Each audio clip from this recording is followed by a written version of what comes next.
Today is the long-awaited day of the sheep harvest. We have the sheep in this small enclosure right here to make harvest easier, and we're gonna get rocking on this.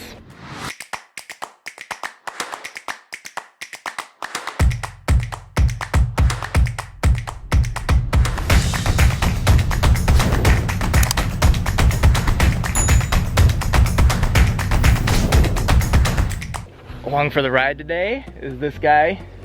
Hello. Who shall not be named. That's right. Tell us who you are. Caroline. Caroline, Yeah. how long have you been watching the Grass-Fed Homestead? Ever since, oh God, how long have you been doing it now?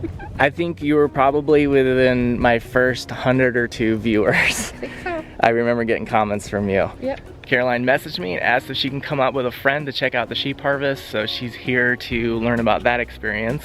And of course, Dan's partner's here to experience it as well.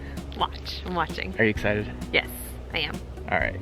So we've done our pre-op briefing, but just to get you guys up to speed, we've put the sheep in this small enclosure here. What we want to avoid is the sheep getting worked up and running around, and that's gonna build adrenaline up in them. It's gonna make them upset and make the harvest process not as smooth. So we wanna keep them stress-free, and we do that by keeping them in a small area so we can just grab one out, bring it to the ground, do the harvest. And we're gonna hold the front end and someone just kind of hold down the back end. It makes it, if the animal tries to fight when I have that knife, it makes it safer for me. Right. I did a full-size ram one time for tests.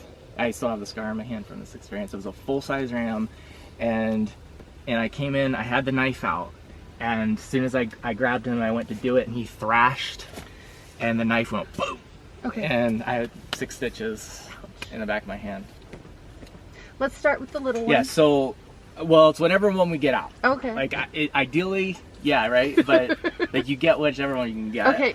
Or not. So this animal is not happy, but it's not stressed because he's not, notice, he's not running around. So we're gonna pick him up like this.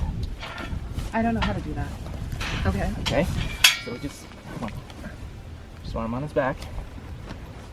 Okay, just calm. Yeah. Again, his legs aren't kicking, so he's not in flight mode. Right. So we just give him a minute. So if you're doing this with a ram that has a full Set of horns. yeah, like they will just, you can still do this. Like Okay. their head just might not be quite on the ground, but you can still hit their horns on the ground. Okay. Hopefully you never have to do this to a full-size ram because this Sucks. you know, they're very strong and big. So these little guys are way easier to deal with. You say so. Okay. So just like the pig, you just take your time. He's not, again, this isn't his preferred position. Right. But he's fine. He's not freaking out at all. He's wondering what's going on probably, but that's about it. But quite relaxed though. Yeah.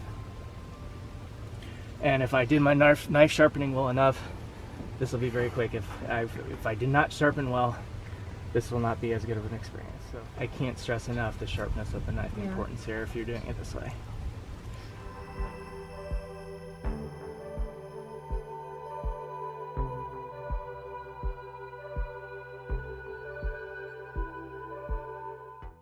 So with the animal up in the gambrel, the next phase is to start the skinning process. And with skinning, it all begins with pinching. So if you're just getting started on this, the little thumb muscle in there can get a little tired because it's a lot of pinching. Because we want to pinch the hide away from the meat to get it started. And there's not a lot to work with. Once we get this started and open, then we're working down the back, it goes a lot quicker and your whole arm's going down and just in big chunks.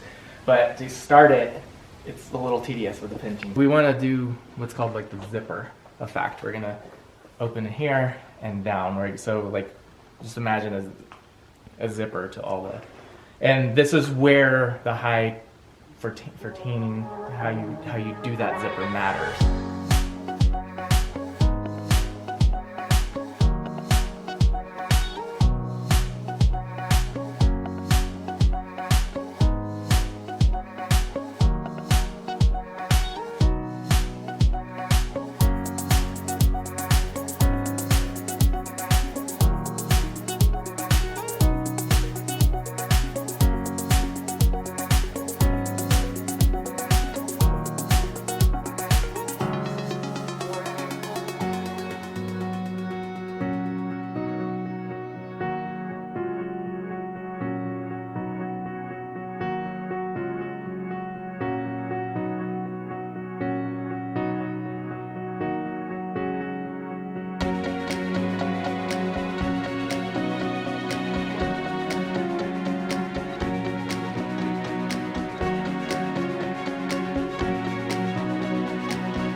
just gonna cut down until we get like that little hole there.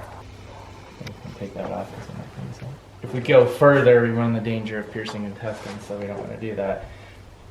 And then I have this gut hook here, which is how I open it from here. You can, with a, not this kind of knife, but a normal knife, put it in this way and keep your hand on the back of the blade and come down that way with it.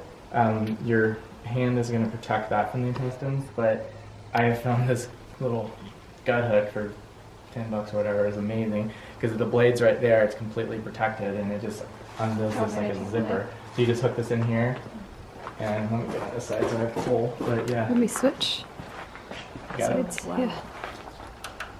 And you go down to the sternum, and that's it. So all the digestive organs are out. We're left with the cardiorespiratory system, so the heart, the lungs, the trachea, and they're all down in here. So we need to get them out. So I've broken some of the fascia as much as I can with the knife down there, but what you'll do is you reach in here, and there's fascia, connective tissue, basically between this and attaching to the spine, and you're just gonna break that and reach down. You want to be all the way down here, and just you'll feel heart, lung, and just rip it all out, and it takes a little bit of strength. There it is. Yay! Woo! Lungs. There you go. Nice heart. Oh, Wow. So now we just need to hook up another gambrel, and then we'll do the next one.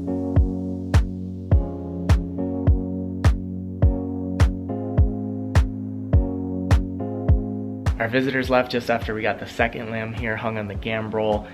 So it was just dance partner and myself doing this one. How was it?